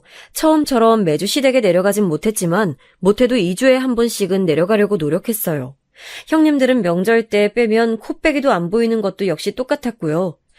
어느 날은 어머님이 감기 몸살로 아파서 드러누워 계신데도 주말에 애들 맡기고 가는 작은 형님을 보면서 정말 어이가 없었습니다. 보다 못한 저희 남편이 아주버님한테 한마디 했어요. 아니 형, 엄마 아파서 드러누워 계시는데 너무한 거 아니야? 형 자식들은 형이랑 형수가 좀 돌봐. 야, 네가 무슨 상관이야? 그리고 엄마가 안 되면 재수씨도 있는데 재수씨가 애들 좀 봐주면 되지 도대체 뭐가 문제야? 아주버님이 저렇게 말하자 남편이 어이가 없어서 헛웃음을 치더라고요. 그러자 작은 형님이 한마디 덧붙였습니다. 아니 서방님이 무슨 상관이래요? 우리 애들 봐주는 것도 아니면서. 그리고 그게 뭐 그리 힘들어요? 우리 애들이 얼마나 조용하고 얌전한데. 그게 아니라요. 저희 엄마가 힘들어 하시니까요. 형수님 눈엔 안 보이세요? 아니 갑자기 왜 이러시나 오늘따라? 어머님 아프면 쉬시면 되죠. 동서한테 맡길게요. 참 우리 서방님 효자네 효자야. 동서 우리 애들 어머님한테 감기 옮으면 안 되니까 애들 어머님 방에 못 들어가게 하고 오늘은 동서가 좀 봐줘. 어차피 여기 있으면서 할 일도 없잖아 그치? 에? 아 네. 저는 형님의 말에 뒤통수를 한 대 얻어맞은 듯 머리가 띵 했습니다. 형님 내외는 저희 부부에게 저렇게 말하고선 저희가 뭐라고 대답하든 말든 듣지도 않고 그냥 나가버렸어요. 정말 어이없는 상황이죠. 남편은 가고서도 뭐 이런 일이 다 있냐며 한참을 씩씩거렸어요. 어쩜 저렇게 이기적이야? 진짜 이런 일이 한두 번도 아니지만 대단하다 대단해. 정말 남편 말 맞다나 뭐 이런 일이 한두 번이 아니었다는 것만 말씀드리고 싶네요. 형님들 아마 이렇게 가족으로 만나지 않고 밖에서 만났다면 아마 제가 뺨 한 대 때렸을지도 모르겠어요. 아무튼 자세한 일화를 하나하나 다 얘기할 순 없지만 간단하게 말하자면 큰형님, 작은형님 내외는 시부모님께 필요한 것만 얻어가고 여의도 없고 자식 도리조차 모르는 그런 사람들이었습니다. 상종하기 싫은 인간들이었죠. 그렇게 제가 형님들 몫까지 며느리 노릇을 다 하고 지내다가 결혼한 지 2년째에 저는 아들을 낳게 됐습니다. 맞벌이라 내심 어머님이 몇 년만 아이를 키워주셨으면 했지만 어머님 몸 약하신 거 잘 알고 있기 때문에 부탁하지 않았습니다. 더군다나 아직까지도 작은 형님이 주말마다 애들을 맡기고 있었기 때문에 평일에까지 어머님을 힘들게 하고 싶지 않았어요. 그래서 저는 어쩔 수 없이 직장을 그만두고 집에서 아이를 키워야 했습니다. 집에서 제 아이를 키워보니 그동안 어머님이 얼마나 힘드셨을지 알겠더라고요. 젊은 저도 이렇게 힘든데 어머님은 오죽하셨을까요? 아이를 키우느라 예전처럼 시댁에 자주 내려가진 못했지만 안부 전화는 자주 드렸어요. 통화해보니 어머님이 나이를 드시면서 점점 몸이 더 안 좋아지시는 것 같더라고요. 매일 한의원에 다니시는 것 같더니 요새는 그마저도 힘들어서 못 가시는 것 같았어요. 그러다가 어느 날 큰일이 터지고 말았습니다. 어머님으로부터 급한 전화를 받은 남편이 저를 데리고 시댁 근처의 큰 병원으로 향했습니다. 아버님이 교통사고를 크게 당하셨다는 전화였어요. 병원에 부랴부랴 도착해보니 어머님은 이미 실성하기 직전이었고 아버님은 응급수술 중이셨습니다. 아버님이 택시 운전을 하셨는데 졸음운전을 하던 화물차가 아버님의 택시를 덮치는 바람에 크게 중상을 입어 수술 중이었던 것입니다. 어머님은 큰 충격에 저희가 왔는지도 모르고 계속 울고 계셨습니다. 아이고, 의사 선생님. 우리 애들 아빠 제발 살려주세요. 아이고. 어머님은 바닥에 엎드려서 두 손이 가루가 되도록 빌고 계셨어요. 하느님, 부처님 다 찾아가면서요. 저도 너무나 초조한 나머지 손톱을 잘근잘근 씹었습니다. 남편은 한 손을 머리에 짚고선 병원 복도를 계속 왔다 갔다 거렸어요. 남편은 근처에 살면서도 오지 않는 아주버님들한테 몇 번이고 계속 전화를 했지만 받지를 않는 것 같더라고요. 결국 수술이 끝날 때쯤에서야 큰아주버님, 작은아주버님이 오셨습니다. 수술이 끝나고 의사선생님께 들은 말씀은 충격이었어요. 사고가 너무 심했던 나머지 다리가 거의 으깨지다시피 해서 겨우겨우 수술로 연결은 해놓았지만 앞으로 한쪽 다리를 못 쓸 거라고요. 그리고 그 외에도 손상이 간 부위가 너무 많아서 앞으로 몇 년간은 요양과 재활에만 집중해야 한다고 하더라고요. 어머님은 그대로 혼절하셨습니다. 근처에 있던 의료진들이 어머님을 이동식 침대에 눕혀 데려가는 동안 남편은 화를 참지 못하고 주먹으로 한쪽 벽을 내리쳤습니다. 그러고선 아이처럼 소리내어 울더라고요. 아주버님들은 옆에서 한숨만 푹푹 쉴 뿐이었습니다.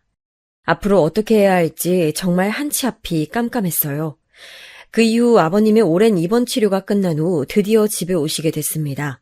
하지만 아버님이 거동이 불편하시다 보니 침대에만 누워서 생활하셔야 했는데 안 그래도 몸이 안 좋으신 어머님이 아버님의 병수발을 다 드느라고 엄청 고생이셨어요. 형님들은 시댁이랑 가까운 데 살면서도 한 번을 도와주러 오질 않더라고요. 전 아이만 아니었으면 가고 싶었는데 아이가 아직 어리다 보니 평일에 남편 없이 먼 길을 혼자 가기는 쉽지 않았습니다. 어머님 죄송해요. 제가 가서 도와드려야 하는데. 아니다, 아가. 신경 쓰지 말어. 네 시아버지는 내가 잘 돌보고 있으니까 넌 네 애기들만 생각해. 하지만 그렇게 말씀은 하셔도 가끔 들여다보면 어머니의 표정은 눈에 띄게 안 좋았어요. 어머님은 아버님의 사고 이후 신경이 쇠약해지셔서 전보다 몸이 더 안 좋아지신 상태였어요. 그런데 그 상태로 아버님 병수발을 들다 보니 한 달도 안 돼서 몸져 눕게 되셨습니다. 결국 당연한 수순처럼 삼형제가 모여 아버님을 모시는 문제에 관해 회의를 하게 됐습니다. 모일 때부터 이미 아주버님과 형님들의 표정은 좋지 않았는데요. 자, 지금 엄마가 아버지 병수발을 못 드는 상태인 건 다들 알 거고, 우리 중에 하나가 엄마랑 아버지 모시고 사는 게 최선이야. 큰 아주버님이 운을 띄우자 둘째 아주버님이 말하더군요. 형이 장남이니까 형이 모셔야 되는 거 아니야? 장남 노릇 해야지. 그러자 큰형님이 썽을 내시더라고요. 어머, 요즘 세상에 장남 차남 따지는 게 어딨어요. 그냥 형편 되는 사람이 하는 거지. 그리고 우리 집에 고2, 고3 애들 있는 거 모르세요? 애들 대학 입시가 얼마나 중요한데 어떻게 우리 집에서 모시라는 거예요? 우리 집 절대 안 돼요. 그리고 동서 집이 어머님 집에서 제일 가깝잖아. 거기서 모시면 되겠네. 큰형님이 작은형님에게 떠넘기자 이번엔 작은형님이 짜증을 팍 냈습니다. 저희 집은 안 돼요. 안 그래도 어머님 아프셔서 우리 애들도 못 봐주시는데 그럼 우리 애들은 누가 봐요? 어머님 때문에 주말에 등산 모임도 못 가고 짜증나 죽겠구만. 지금 그거 다 떠안고도 저희 아무 말 못하고 있다고요. 아이 스트레스도 못 풀고 형님은 아무것도 모르면서. 작은형님 말본새에 남편이 주먹을 꽉 쥐고 부들부들 떨더라고요. 저도 너무 화가 나서 작은형님께 따졌어요. 그 순간만큼은 그냥 넘어갈 수가 없더라고요. 아니 형님, 여태까지 어머님이 형님네 애들 몇 년을 주말마다 봐주셨는데 고맙고 미안하지도 않으세요? 어쩜 그러실 수가 있어요. 아니 동서, 말버릇이 좀 싸가지가 없다? 내가 애들을 맡기건 말건 동서가 뭔 상관이야. 어머님도 여태 아무 말씀 안 하셨는데 동서가 뭔데 참견이야. 그렇게 어머님이 안쓰러우면 동서가 아버님 모시던가. 그러면 되겠네. 아주 효부 며느리였잖아. 대놓고 효부 며느리라며 저를 비꼬는데 참고 있으면 여기서 바보가 되겠더라고요. 그래서 화가 난 남편이 제 손을 끌고 밖으로 나가려는 걸 확 뿌리치고 말했습니다. 네, 다들 너무들 하시네요. 아무리 그래도 애들 할아버지 할머니인데 형님들 아주버님들 그러다가 천벌 받으실 거예요. 어머님 제가 모실 테니까 앞으로 절대 관여하지 말아주세요. 여보. 저의 폭탄 선언에 남편이 당황하여 저를 바라봤어요. 그리고 나머지 사람들의 반응은 역시나 예상한 대로였죠. 그래, 잘됐다. 그렇게 하면 되겠네. 우리 관여 같은 거 절대 안 할 거야. 라며 한껏 비우는 작은 형님. 천벌이란 단어가 심기에 거슬렸는지 발끈하려던 큰 형님. 그러다 그들 모두 어쨌든 책임과 의무를 피하게 됐으니 잘됐다는 계산이 있었는지 제 맘대로 하라며 문을 쾅 닫고 가버렸습니다. 저는 너무 분해서 팔짱을 끼고 한참을 씩씩거렸어요. 남편이 저보고 정말 그래도 괜찮겠냐며 묻길래 당연히 괜찮다고 했습니다. 괜찮아. 내가 저 꼴 보기 싫어서라도 모셔야지 안 되겠어. 정말 사람 같지도 않은. 솔직히 시부모님 봉양이 쉬운 거 아니라는 거 저도 알아요. 마음고생도 몸고생도 하겠죠. 하지만 저렇게 형님들이 서로 등 떠미는 꼴 보기 싫어서라도 제가 모시기로 작정했어요. 형님들 하는 꼬라지들 보니 제가 한번 아버님 맡으면 평생 저 혼자 맡아야 될 거 뻔하지만 그래도 내 남편의 부모님인데 매정하게 나 몰라라 할 순 없었습니다. 그날 집으로 돌아오는 길에 남편이 저에게 미안하다는 말, 고맙다는 말을 얼마나 많이 했는지 몰라요. 거의 죄인이라도 된 것처럼 머리를 조아리고 눈물을 흘리더라고요. 저는 마음고생 심했을 남편의 등을 꼭 안아줬습니다. 집에 돌아와서는 앞으로 아버님을 어디서 모실지 남편과 의논했어요. 아버님 거동이 불편하시니 우리가 서울집을 정리하고 시댁에 내려가서 살아야 되나 했는데 아무래도 남편 직장이 서울이기도 하고 어머님, 아버님 병원에 다니시려면 서울에 있는 게 나을 것 같아서 서울에서 모시기로 결정했습니다. 그렇게 어머님께 연락하여 자초지종을 말씀드리고 어머님이 지금 살고 계신 집은 전세를 주기로 하고 시부모님을 저희 집에 모시고 왔어요. 남편이 시부모님을 저희 집에 모시고 온 날 어머님이 저를 보자마자 불편하신 무릎으로 절뚝거리며 달려오시더니 부둥켜 안고 우시더라고요. 너무 미안하다면서 늘 너에겐 고생만 시키는 것 같다고요. 아니에요, 어머니. 당연히 해야 할 일인데요. 앞으로 저희 집에서 오순도순 같이 살아요. 어머님 좋아하는 부대찌개도 제가 많이 끓여드릴게요. 저는 울고 계신 어머님이 안쓰러워 애써 웃으며 얘기했습니다. 어머님은 그런 제 마음을 안다는 듯 손을 꼭 잡아주셨고요. 어머님이나 아버님 모두 마치 죄인인 얼굴로 저희를 바라봤지만 남편이나 저나 분위기를 띄우기 위해 많이도 노력했습니다. 그리고 남편이 아버님을 업고 작은 방에 눕혀드렸어요. 원래는 옷방으로 쓰던 방이었는데 아버님을 모시기 위해 버릴 옷은 버리고 나머지 옷은 안방에 꾸역꾸역 넣어놓은 상태였습니다. 아버님은 본인 때문에 자식들이 싸운 걸 아시고 내내 침울해 하셨어요. 나중에 어머님께 들은 얘기로는 저희 집에 올라오기 전에 아버님이 날마다 술을 마시며 자식 새끼들 키워봤자 아무 소용없다고 한탄하셨다고 하네요. 그럴만도 하죠. 시부모님이 저희 집에 올라오신 후 제 일상은 무척이나 바빠졌습니다. 안 그래도 돌쟁이 아기 혼자 보느라 정신없었는데 이제는 아버님 병수발까지 해야 해서요. 전에는 아이를 재우고 남는 시간에는 한숨 잘 수 있었는데 이제는 그 시간에 아버님 다리를 주물러 드려야 했습니다. 그리고 아이 이유식을 만들면서 아버님 드실 식사도 준비해야 했어요. 아무래도 계속 누워만 계시다 보니 잘 넘어가는 유동식 위주로 드셔야 했거든요. 그리고 무엇보다도 힘들었던 건 대소변 수발이었습니다. 아버님이 용변이 급하실 때마다 업어서 화장실에 모시고 가 변기에 앉혀드려야 했는데 남편이 있을 땐 그게 가능했지만 여자인 제가 저보다 무거운 아버님을 업기는 무리더라고요. 그래서 남편이 없을 때에는 기저귀를 차고 생활하셨습니다. 기저귀를 갈고 뒤처리까지 하는 그 일이 솔직히 너무 고역이었어요. 시아버지가 아니라 제 아빠였어도 힘들었을 것 같습니다. 아버님도 처음에는 며느리인 저에게 용변 뒤처리를 맡기기는 부끄럽다고 어머님에게 부탁했지만 어머님은 본인 몸도 겨우 건사하는 수준이셔서 어쩔 수 없이 제가 하게 됐습니다. 미안하다, 아가. 가끔은 아버님이 그렇게 말씀하시는데 그런 말들 속에 아버님이 얼마나 죄스러워하고 계시는지 그 연약한 마음이 느껴져 아무렇지 않게 웃어 보였죠. 어머님도 저에게 미안하시긴 마찬가지였는지 불편한 몸으로도 뭐라고 해주시려고 노력하셨어요. 저 좋아하는 간식도 만들어주시고 정말 어머님이 아이랑 놀아주시거나 잠깐씩 봐주셔서 그나마 다행이었지 어머님의 도움마저 없었다면 아마 초죽음이었을 겁니다. 그리고 저희 집에서 시부모님을 모신 이후로 명절도 저희 집에서 지내게 됐습니다. 형님들은 아버님이 저런 상태인데도 평소에는 코빼기도 안 보이더라고요. 오히려 잘 됐다는 듯 말이죠. 이런 일도 있었어요. 저희 집에서 보내는 첫 번째 명절 때였습니다. 남편이 아주버님들한테 연락을 돌려 전날 와달라고 했지만 아무도 오질 않았어요. 결국 어머님이 아이를 봐주시는 동안 저랑 남편이 열심히 명절 음식을 준비했습니다. 그리고 명절 당일 점심시간이 다 돼서야 큰형님네 작은형님네가 하나씩 나타났습니다.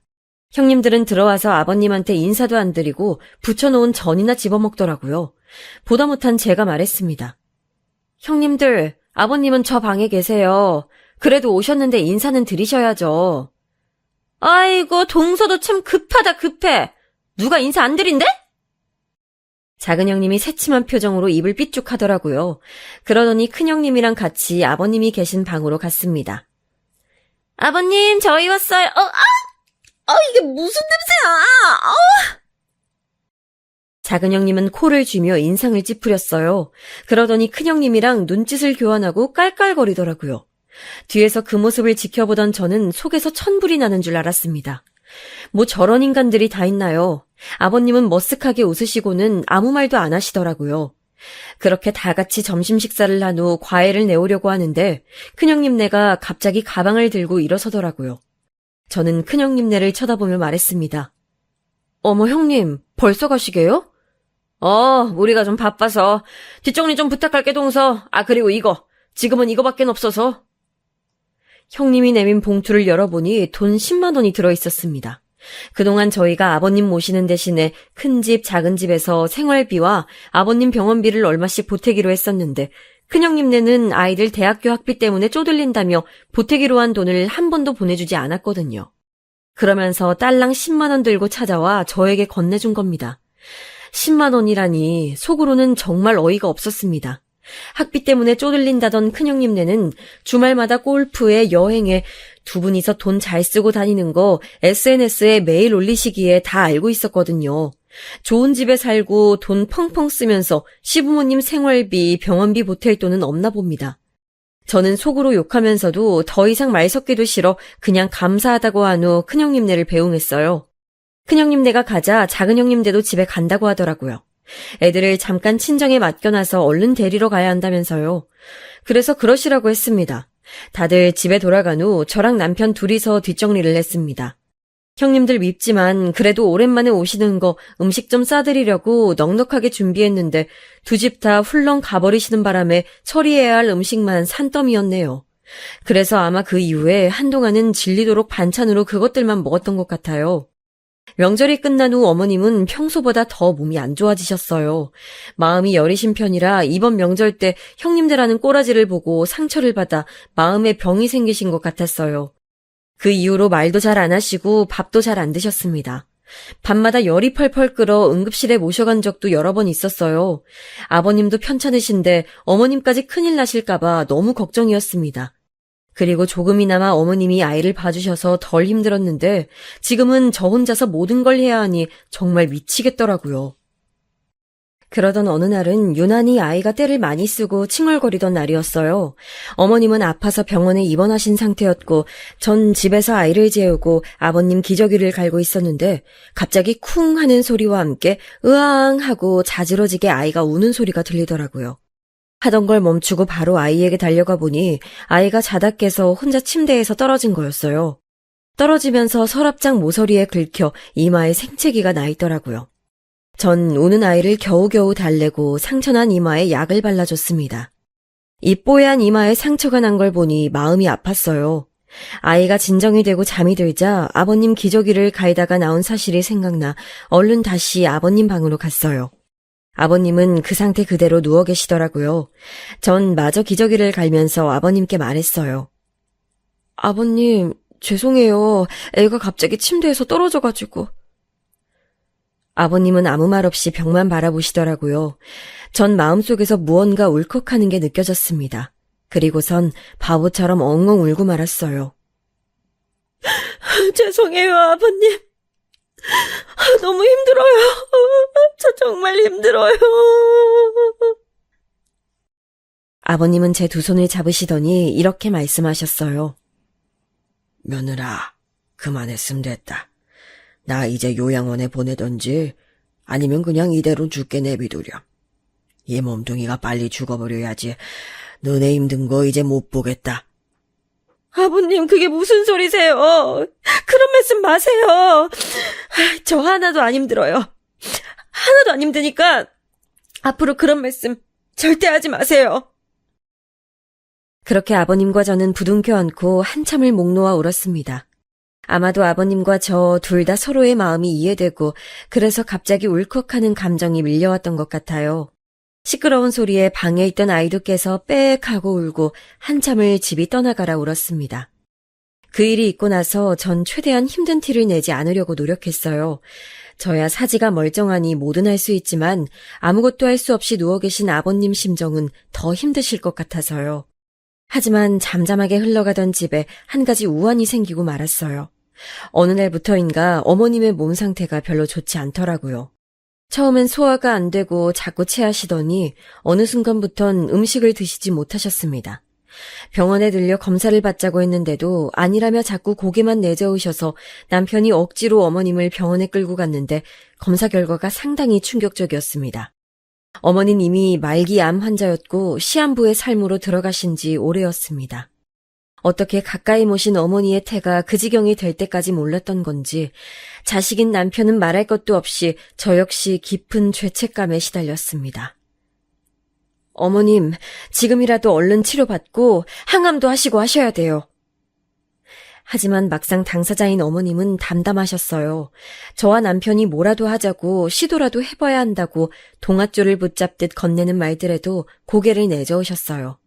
더 고생하지 않고 그냥 이대로 평온하게 죽음을 맞이하고 싶다 하시는데 저희는 아무 말도 할 수가 없었습니다.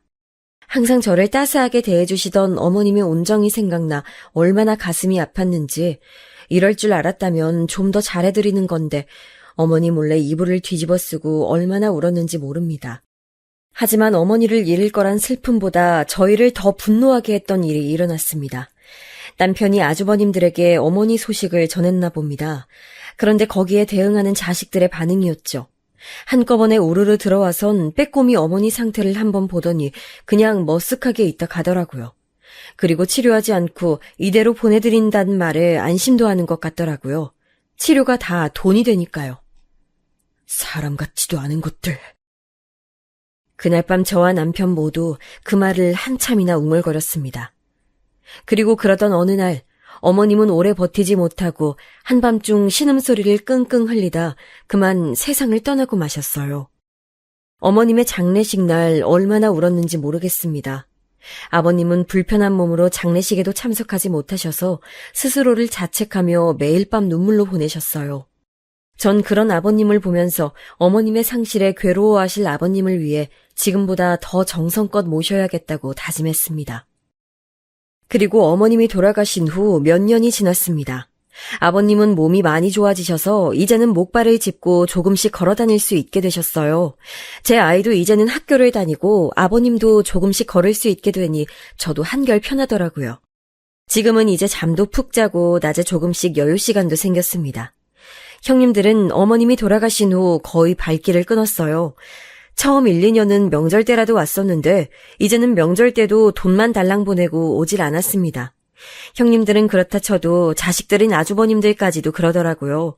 정말 괘씸했습니다. 보태기로 한 생활비도 어느 순간 모른 척 하더군요. 먹고 살기 바쁘다면서요. 저도 남편도 그냥 형들은 없는 사람으로 여기고 살기로 했습니다. 우리만 잘하면 되는 거라고 생각했습니다. 그렇게 시간이 지나 벌써 아버님을 모신 지 10년이 됐습니다. 그간 정말 많은 일이 있었는데 벌써 이렇게 시간이 지났구나 생각하니 그동안 고생한 제가 대견하더라고요. 그리고 올해 명절 역시나 오지 않는 형님들 대신에 저랑 남편이 간단하게 음식을 하고 다 같이 식탁에 앉았습니다. 이제는 아버님도 같이 식탁에서 같이 식사를 할 수 있게 되니 더 오순도순하고 좋더라고요. 더군다나 아버님도 저희 아이를 예뻐해 주시고 저희 아이도 할아버지를 잘 따르니 그렇게 화목한 가족이 있을 수 없었어요. 준비한 음식을 맛있게 다 먹고 이제 치우려고 일어나려는데 갑자기 아버님이 다시 앉아보라고 하셨어요. 할 얘기 있다서요. 이제 너희랑 산지도 벌써 10년이 됐구나. 그동안 이 늙은이 몸뚱아리 병수 발라느라 얼마나 고생이 많았을꼬. 아버님이 눈물을 글썽이며 말씀하셨어요. 저도 괜스레 그 눈물에 덩달아 그간의 세월이 생각나 눈시울이 붉어지더라고요. 그때 아버님께서 품에서 봉투 하나를 꺼내서 저에게 주시더라고요. 네가 우리 집에 시집와서 이렇게 고생만 시키니 내가 얼마나 미안한지 모르겠구나. 내 너에게 보답하기엔 모자라지만 이거라도 받아주렴. 전 의아해하며 봉투를 열었습니다. 봉투 안에는 문서 몇 장이 들어있었어요. 아버님, 이게 뭐예요? 집 문서다. 나랑 네 시어미가 살던 집 말이다. 그 시골 동네가 재작년부터 개발되기 시작하더니 집값이 3배가 뛰었더구나. 내 이 집 너에게 줄 테니 전세를 주던지 팔던지 너희 마음대로 하거라. 남편과 저는 깜짝 놀라서 눈을 동그랗게 뜨고 서로를 쳐다봤어요. 그러다가 남편이 아버님에게 물었습니다. 아버지, 이게 무슨... 형들은요? 네 형들 말이냐? 걔들은 이제 내 자식 아니다. 난 자식이라고 생각 안 한 지 오래됐다. 내가 자식 농사 잘못 지은 탓이지 뭐. 그리고 네 어미도 죽기 전에 아프기 시작하면서 나한테 항상 부탁을 했었어. 나중에 물려줄 재산이 남아있거든 꼭 너희에게 물려주라고 말이야. 그리고 그 자식 같지도 않은 두 놈이 난리칠 거 생각해서 우선 명의는 내 이름으로 해두기로 했다. 신탁회사에 유언대용 신탁으로 맡겨뒀으니 나중에 나 죽고 나서 너희한테 재산이 가더라도 유류분 청구는 하지도 못할 거야. 전 아버님의 말씀에 순간 눈물이 터져 나와 입을 막고 끄끄거렸습니다. 옆에서 보고 있던 아들이 울지 말라고 절 달래줬어요. 그런데 거기서 끝이 아니었습니다. 아버님이 봉투에서 꺼낸 문서를 다시 자세히 보라고 하더라고요. 부동산 문서 같은데 처음 보는 주소가 써있더라고요. 영문을 알 수 없어 아버님을 쳐다봤습니다. 아버님이 말씀하시길, 내가 여태까지 아들들에게 말 안 한 게 있다. 얘네들 어릴 적 큰 돈을 벌게 되어 건물을 2채 사뒀는데 나중에 죽을 때 물려주려고 비밀로 하고 있었단다. 지금은 재개발이 되어 그 옛날 건물은 사라졌지만 그 돈으로 시내에 새로 지은 건물 2채를 사두었지. 아마 거기서 네가 카페를 하든 아니면 월세만 받고 굴리든 뭘 하든 먹고 사는데 지장은 없을 거야. 나 죽을 때까진 네 건물이라고 생각하고 쓰다가 나 죽으면 그대로 가져가렴. 그리고 나머지 건물 1채는 너희 친정에 드리려무나. 그동안 시집와서 시부모 모신다고 친정은 신경 쓰지 못했잖니. 사돈댁에도 항상 감사하고 있었단다. 이 못난 시애비 때문에 예쁜 딸이 고생하는 거 보면서 사돈 어르신들이 얼마나 마음속으로 소가리를 나셨을지. 나도 자식 있는 아빠라 그 마음 잘 알지. 사돈 어르신들도 남은 여생 편하게 사셨으면 좋겠어서 드리는 거니 부담 갖지 말고 받거라. 저는 믿을 수 없는 얘기에 할 말을 잃었어요. 그리고선 아버님이 주신 문서를 소중히 품에 안고 울 수밖에 없었습니다. 아버님, 정말 감사합니다. 감사합니다. 제가 계속 우니 아들도 따라서 울었어요. 남편도 울고 아버님도 울고 내 식구가 부둥켜 안고 한참을 울었습니다. 세상에 돈이 다는 아니지만 그래도 여태까지 10년 동안 고생한 거 한 번에 보상받는 기분이었어요. 보상받을 거 바라고 한 일은 아니었지만 그동안 저 정말 힘들었거든요. 아버님 말씀 따라 친정에서도 저 고생하는 거 알고 항상 속상해 하셨어요. 그래도 밖에서는 힘든 내색 안 하고 열심히 살았습니다. 열심히 사니 이렇게 상을 받나 봅니다. 그렇게 한참 넷이서 울다가 아버님이 아직 할 말이 더 남았다고 하시더라고요. 그리고 다음 주부터 나도 일하기로 했다. 잘 찾아보니 이 몸 불편한 늙은이도 써주는 데가 있더라고. 이젠 내 밥벌인 내가 할 테니까 너희 내 걱정하지 말고 니들 살고 싶은 대로 살거라. 너희 주고 남은 재산이 있으니 그걸로 나는 내 몸 일방 한 칸 얻어서 나가면 그만이야. 그렇게 하면 이제 너희도 정말 편하게 살 수 있겠지. 아버님 아니에요. 일하시는 것까진 못 말리지만 계속 여기서 살아주세요. 우리 동현이도 할아버지 얼마나 좋아하는데. 나가시면 저 섭섭해요. 저희랑 오래오래 같이 살아주세요. 아버님, 그냥 드리는 말씀 아니고 정말 그래주세요. 제가 이렇게 말하자 저희 아들도 한술 더 뜨더라고요. 맞아요, 할아버지. 저 할아버지 없으면 심심해요. 제가 할아버지 심부름 더 많이 할 테니까 가지 마세요. 에? 아버님은 손주의 말에 잠시 말을 잃으시더니 저와 남편을 한 번씩 보시곤 정말 그래도 되겠냐고 물으셨어요. 저희의 대답이 같자 그래, 우리 동현이가 가지 말라면 가지 말아야지. 오늘 저녁은 맛있는 거 시켜 먹자꾸나. 하며 역시 손주 말에는 꿈뻑 죽는 아버님이 아들이 가지 말라는 말에 바로 오케이 하시더라고요. 저도 진짜로 나가실까봐 섭섭했는데 안 나가신다니 마음이 놓였습니다. 그리고 그날 저녁은 아버님이 제일 좋아하시는 양념치킨을 시켜서 다 같이 먹었습니다. 기분이 날아갈 때 좋아서 그런지 그날 먹었던 치킨은 태어나서 먹어본 치킨 중에 제일 맛있었어요. 그리고 그날 이후 전 바리스타 학원을 다니기 시작했어요. 한 번도 안 해본 카페 창업이라니 걱정되긴 했지만 그래도 아버님이 저에게 기회를 주셨으니 한번 해보려고요. 그리고 아버님이 사후에 건물을 증여할 때까지 마음대로 건물을 써달라는 제안을 극구 사양하시던 친정 부모님은 결국 아버님의 성화에 그렇게 하기로 하셨습니다. 그리고 정년퇴직 후 집에서 무료하게 시간을 보내시던 친정 아버지는 그 건물에 편의점을 차릴까 아니면 과일 가게를 차릴까 하는 행복한 고민에 빠지셨어요. 그리고 제 남동생은 편의점이든 과일 가게든 자기가 같이 일하겠다며 난리고요. 아버님은 그때 말씀하셨던 것처럼 일을 다니기 시작하셨는데 하루에 몇 시간씩 건물 관리를 하고 100만 원 남짓 받는 일이더라고요. 사실 이만큼 재산이 있으니 일 안 하셔도 되는데 일을 다니시기 시작하면서부터 웃음도 더 많아지시고 자신감도 생기신 것 같아서 그냥 다니시게 하고 있습니다. 10년 동안 집 안에서만 있다가 밖에 나가서 돈을 버니 이제야 사람 굿이라는 것 같다며 너무 좋아하시더라고요. 그 웃음에 그간 얼마나 답답하셨을까 싶어 조금 마음이 미어지기도 했네요. 아, 그리고 형님들 얘기를 안 할 수가 없네요. 형님들은 어떻게 알았는지 몰라도 제가 새로 카페를 개업한다는 소식을 듣고서 저거 분명 아버님이 해줬을 거라며 가족들을 다 대동해서 밤 늦은 시간에 씩씩거리며 쳐들어왔습니다. 밤 12시에 문을 발로 쾅쾅 차며 문 열라며 소리 지르는 탓에 문을 열어줘야 되나 했는데 아버님이 절대로 열지 말라고 하시더라고요. 그러더니 아버님이 직접 현관까지 나가 바깥에 들릴 만큼 큰 소리로 소리치셨습니다. 어디 남의 집에 와서 소란이냐? 난 너희 같은 아들 며느리 둔 적 없으니 썩 꺼지거라! 그럼에도 물러나지 않고 계속 문을 발로 차고 두드리며 시끄럽게 하던 그들은 이웃 주민이 경찰에 신고하는 바람에 꼴 좋게 돌아가고 말았어요. 하지만 그 이후 아버님뿐만 아니라 저와 남편, 아들까지 전화폭탄에 문자까지 보냈는데 정말 미치는 줄 알았습니다. 카페는 무슨 돈으로 해줬는지 몰라도 아버님이 시골집까지 막내한테 물려주시면 가만히 있지 않겠다면서요. 적반하장도 이런 적반하장이 없었죠. 결국 저희는 모두 휴대폰 번호를 바꿨습니다. 그런데 연락이 안 되자 매일 집에 찾아오고 집에 없는 척하니까 남편 직장까지 찾아오더라고요. 결국 아버님이 나섰습니다. 한 번만 더 애들 괴롭히면 나 죽을 때 막내한테 모든 재산을 물려주겠다고요. 변호사하고 상담해서 너희가 너의 몫을 못 가져가도록 최대한 조치를 취해놓고 죽일 터이니 나중에 너희 몫 제대로 받고 싶으면 조용히 살라고 하셨습니다. 물론 아버님이 돌아가시기 전에 단 한 번이라도 거슬리는 행동을 하면 국물도 없을 줄 알라고 하고요. 아마도 형님들 성격에 분명히 1년도 못 가 아버님 눈밖에 날 것입니다.